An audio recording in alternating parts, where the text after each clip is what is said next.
baby, don't mess around because she loves me so, and this I know for sure.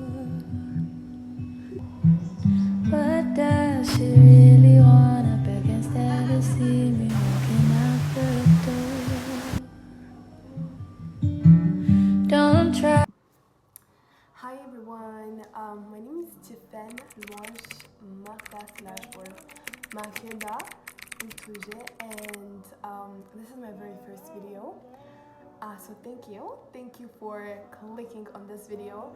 I decided to do a Q&A for starters because I received a lot of recommendations, not really recommendations, but a lot of people are saying that they would love to have a Q&A before, like first thing. So I was like, okay, let's actually do it because I had a few questions that people sent in on my Instagram. So that's what we did. So I hope you enjoy this. I didn't want to make it very super long. My bad if it's really long. I'm trying to figure out what I love in terms of like content. But yeah, basically that's about it. I hope you love it. Please remember to subscribe, like, and oh my god, I'm actually saying it. Remember to subscribe, like, share, and please leave a comment. It's going to help me immensely, and it's also going to help this video reach to a lot more people. And yeah, that's it. I hope you really enjoyed the video. Now, the first question was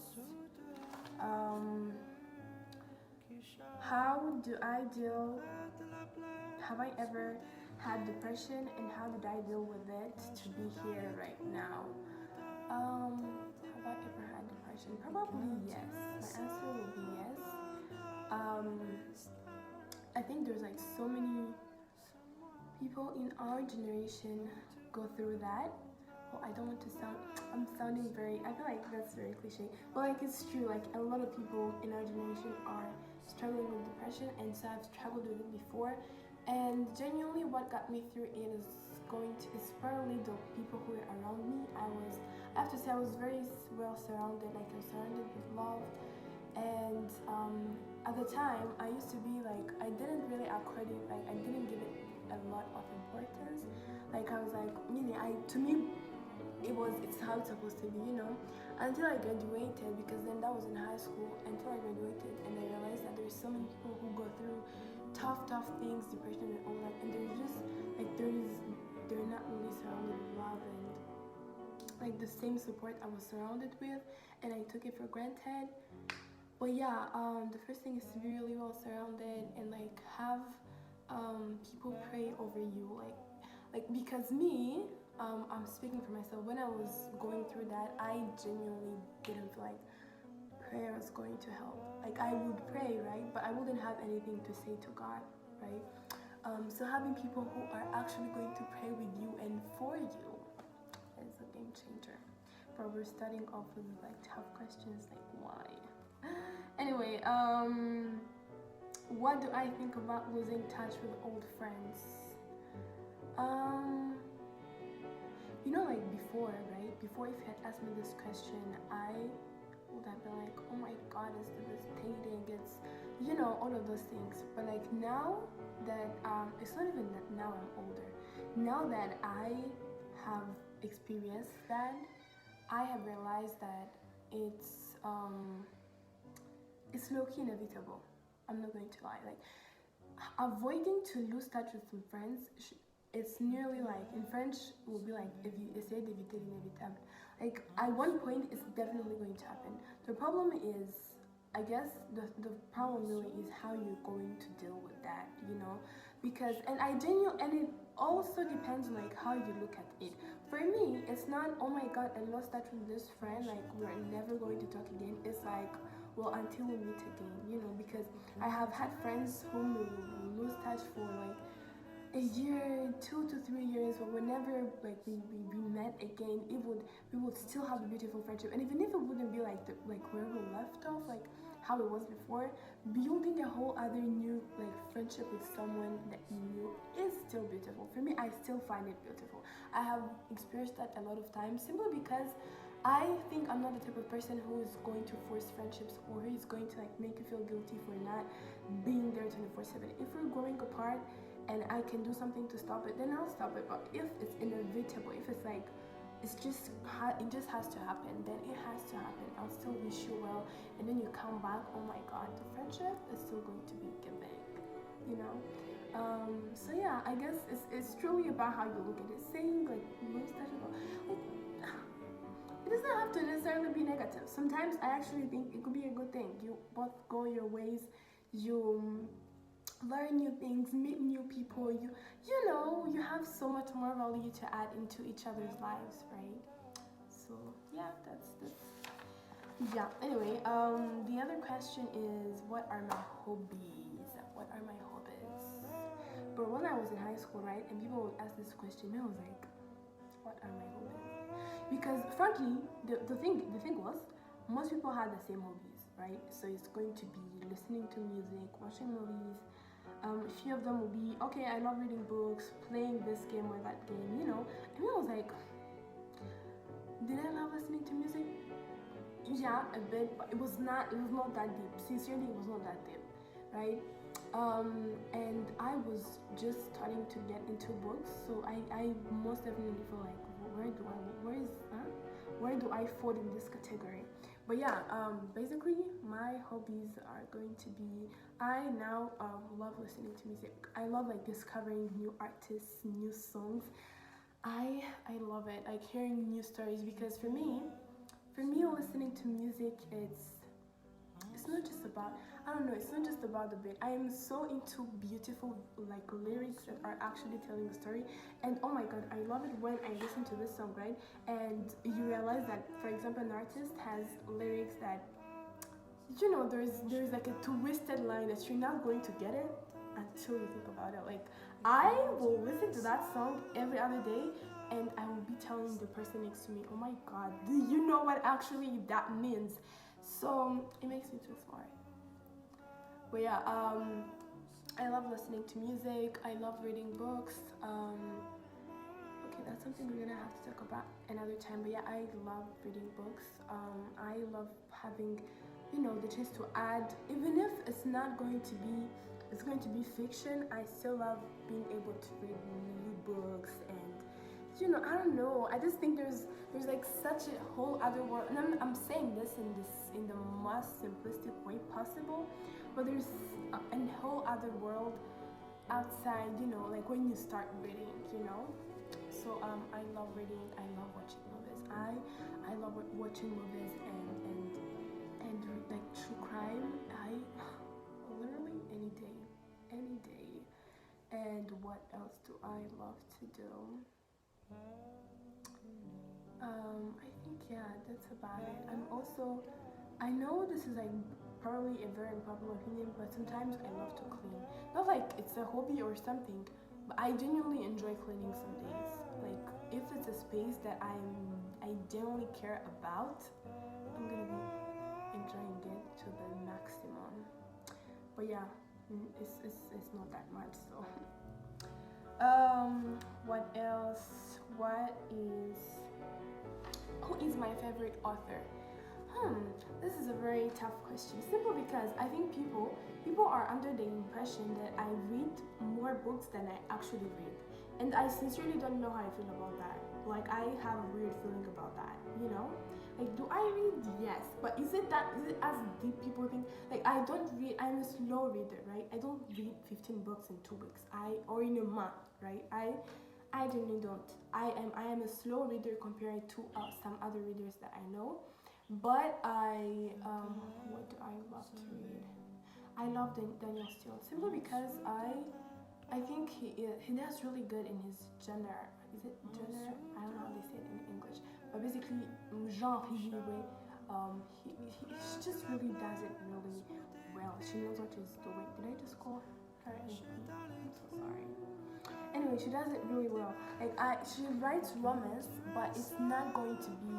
You see the new trend of like it has to be spicy. Like it's not spicy for her, but you can still feel. You can still like have a touch of like your characters. If it's going to be love, then you're going to like feel it, you know. And what else do I love about her? also I love the way she gives details, right? I love the way she gives details. She will let you see the life of a person from the moment she's 16 to until she's 70, and you're going to feel like you have as much details as you want to have. And for me, it's top tier, because I don't think we have a lot of authors who manage to do that, which is why boxes exist. Like most people fall under like the category of being in boxes and all that, because when you don't know a person, they fall into a box, and it's way so much easier for you to like explain who that person is. But yeah, she does a really good job at that. Who else do I love to read? I also love to read Rupi Kaur, and it's so interesting because I've never really owned hard copy of any her books. I just read stuff online from her. But I think she's a great poet. Who else? I think that's going to be it for now. The problem with me was, see, the way I love Danielle Steele, I would read her books and only her books, right? So now I'm trying to learn to read other, authors too, that's what I'm trying to at the moment. So if I love any, I'll let you know. And how do when did I start poetry? I started poetry, like poetry as a whole thing, I think when I was in high school, probably S4. I would write poems, I guess, when I was, before that, yeah, I would write, but I didn't realize it was like poetry and stuff. I remember I used to write long essays, right? I was a politics enthusiast. I loved politics. I knew everything happening, like where did Barack Obama go, what happened in this state, like all of these things I knew, right? So I would write essays about what I thought about what was happening in the world, and it was the most boring stuff, but oh my god, God bless my sister's heart, because she would always read and be like, oh my god, I love it. Or I remember her best friend would read it, and once she read it and she was like, oh my god, Tiphène, there were some vocabularies that I didn't understand. I had to check the dictionary, and bro, I was so happy because the essay was in French, the essay was in French, and I'm not really that good in writing in French, like because I learned French on TV, so I have trouble writing. But yeah, I was happy, and I started writing when I was in high school. I think I must have been like 15. That's when it became a whole thing. Oh my god, Tiffany is such a good writer. Like, yeah. What the next question? When do I write long captions? Again, I think people are under the impression that me, when I'm writing my long captions, right, that I'm like, okay, Tiphène, now we're going to write captions for like, let's say, the whole next week. Like, I think that's how people think about it, and literally I get where you guys are coming from, but if you like really read through, okay, actually you wouldn't tell, but like sincerely, I write most of those captions right before posting it. Like the moment I finish writing it is the moment I post it, right? And what's even more interesting is that you see the space provided for you to write a caption on Instagram before posting. Yeah, that's where I write my captions, right? And then I post them. And then after, that's when I think about, oh my god, maybe this is a cute caption. Let me copy it and then paste it in, let's say, my notes app or in my laptop or somewhere, or like in a Google Doc or somewhere else, right? So it has happened to me that I'll be writing a caption on Instagram, right? On the space provided by Instagram. And you see there's this way your phone, is it glitches? Genre, ça bug. It stops working, and then you are forced to like stop using it, and when you come back, it's gone.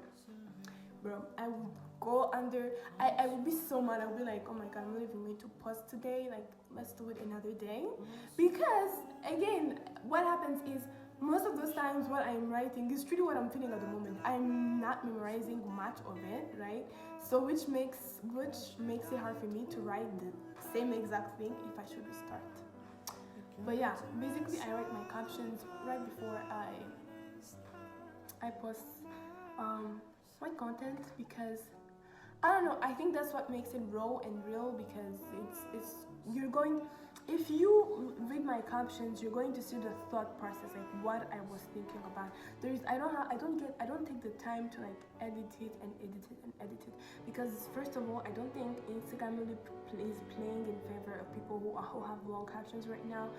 And second of all, since there's already that first issue, I don't want to be the person who's going to make it harder for people by being way too critical or like way too, having a way too formal language. So yeah. How do I get my skin to pop all year long? I don't have a skincare routine. Like I don't. Okay. I think I'm not yet there. I genuinely, and like people don't come for me. Don't be like, oh my god, you need to start loving yourself. I love myself. Okay. I love myself, right? And the fact that I love myself is what explains my lack of willingness to have the skincare routine. Because I'll tell you what, I don't have the time and the money to create a whole skincare routine. And it's also like, for me, it's like, what if I start using like a whole set of products, and that's actually what's going to ruin my skin. So I don't have a skincare routine. I've literally used the same soap since I was born until today. And when I was in high school, right, because I did boarding, in high school you basically don't have your own soap. Everyone is using another person's soap in most schools, right? So that's what would happen. And I use all sorts of soap. I've never had trouble with any soaps. Is that a thing? Is it a word in particular? So, I honestly use what's there. One thing I hate to use though on my face is, you see, like the liquid lotion, like genre amavuta yama genre lotion. It's not gonna happen. It's not that it harms my skin or anything, but it makes me sweat. I don't understand the hype. Okay, anyway, yeah, I'm not gonna do that. No. But yeah, honestly, I don't have a skincare routine. Like, unless you are a person who wants to know what I use, which is going to be like one or two things, please reach out. Please come in the comments and ask me that question. I'll be more than happy to answer. The other question is, okay, how do I like to be loved or treated by people around me? How do I like to be loved? I guess, is it are you asking about my love language? Because I genuinely don't understand now. I'm not sure if I understand how do I like to be loved. I don't know, like most people, I guess. Like, just treat me with kindness.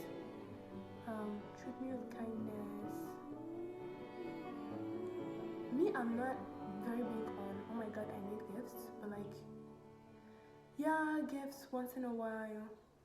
And what else? Spend time with me. Also, listen. I honestly think there should be like another love language, which is going to be like, I don't know, like being able to listen to someone. I love a person who can listen, because I'm a big listener. I want to listen to what you're saying. So I want someone who's going to reciprocate that energy when I'm the one who's going to talk, which doesn't happen very often. I'll be the one doing the talking a lot. So yeah. That's basically how I am. And also, what else? All love languages are there anyway. Like, quality time. Quality time, gifts, which is, I don't know, acts of service. Oh my god, acts of service. Please do that one thing for me. I'm not going to ask for it, but if you can please do it before I ask for it. Oh my lord. Oh, thank you. But I'm trying to learn to communicate like what I want, instead of waiting for someone to like think about it and being mad if they don't. But yeah, honestly, just rends-moi ce petit service en fait. Like, literally do it for me. Do it. But yeah, I don't know. Honestly, I don't have one particular. I'm like, just be kind to me. Be nice. Be nice. Don't be rude. Okay. Yeah. When I do more self-reflection. But I know I'm really big on quality time. I'm really big on quality time. And someone who can listen. And après ça, franchement, I don't mind. whatever. What triggers my insecurities? Bro, when I read this question, I was like, okay, but I think it depends on the context. It depends on the context because we have so many different, people have so many different insecurities. So what will trigger my particular insecurity in this case is not what will trigger it in that. I don't know if that makes sense, right? But basically what triggers my insecurities is when something happens. So you see, sometimes there are things that have happened to you that have made you feel a certain way, right? That have almost, well, not like traumatized you, but like left you feel a certain way. So me, what triggers my insecurities is when those things happen and I react the same way I reacted the other time, right? Like at that very moment, I realized that I'm not better. I'm absolutely not better because I'll give you an example. A few years ago, right, I hated attending weddings because you see, like weddings have this particular way of like people are looking at you at every tiny thing that you are doing, how you are dressed, all of these things. So I was supposed to be a bridesmaid in someone's traditional wedding, Jean Kusaba, right? And they were like, oh my god, you've gained so much weight, you look so, oh my god, like, Jean, I don't know if the tops are going to fit you, because I remember I hadn't been available for the fittings. Actually, no one had told me. So I was like, okay. And then when I wore it, it actually didn't fit. Wow. I was so insecure at that moment about myself. I was so insecure. And so recently, or maybe not so recently, I was in the same exact situation. Well, no one was saying that I've gained so much weight and all that, but they were saying it to someone else. And me, I was like, why would you say? Because I remembered how it made me feel. So I was worried that I would react the same way. I would just be silent and like, take it in and let someone else suffer. I was not silent. I went to the person and was like, but you look so nice, you look so beautiful. If the top doesn't fit you, we're gonna find a way out. We're gonna find a way out. And I think that's what we all should be. Like, that's what we all should be, because some of my insecurities genuinely come from the fact that I think I'm not kind enough to people, and I'm always trying to like be more kind to people around me. Like, because I'm not even trying to say it to sound like a victim, but I think I've been in situations where people are not exactly very kind to me. And when I'm in the same exact situations of treating someone else like that, I don't want to be the person who's going to stand there. I don't want to be the person who's going to stand, and I don't want to be like a passive bystander, just stand there and not do anything. I want to be able to put you back in your shoes and tell you, bro, what? Yeah. The other question is, what motivates me to post? Like, where do I get the motivation to post from? Where do I get the motivation to post from? Well, before, I have just recently started to like post and be genuine about the content I'm posting and like have a content schedule and all that. But before, I would just post because I wanted to post. Genuinely, I wanted to post, so I would post.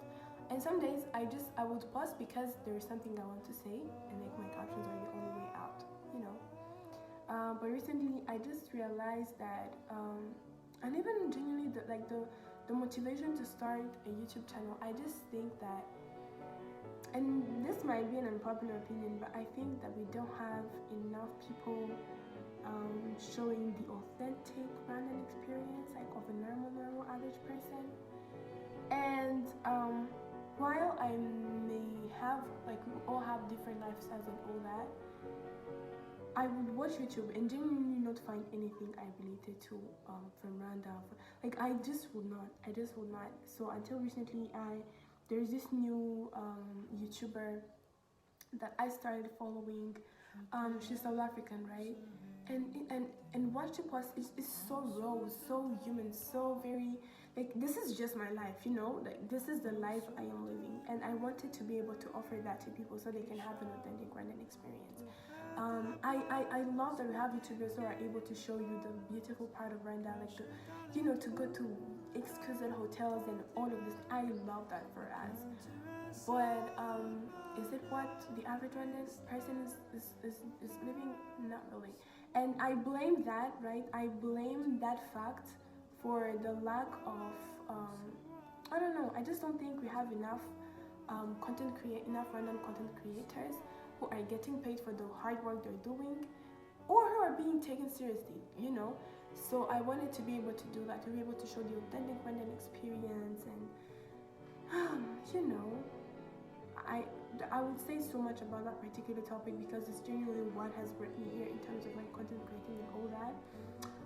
But yeah, I guess that's something we're gonna have to work on. We're gonna have to talk about in another video if you guys ever want to hear about that, or if I feel the need to talk a bit more about it.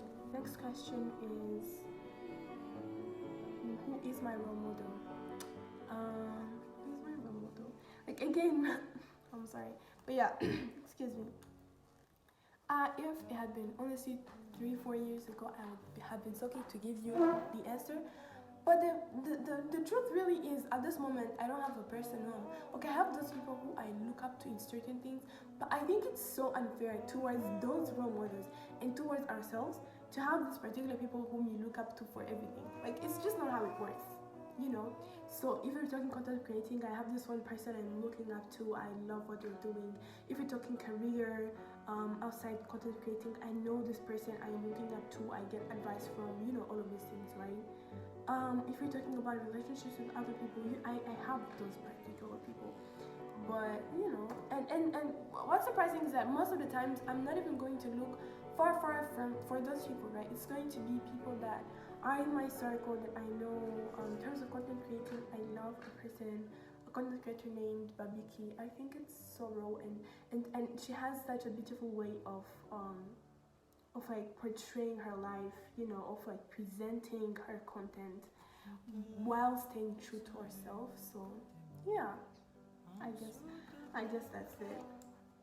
And then what inspires me the most? What inspires me the most?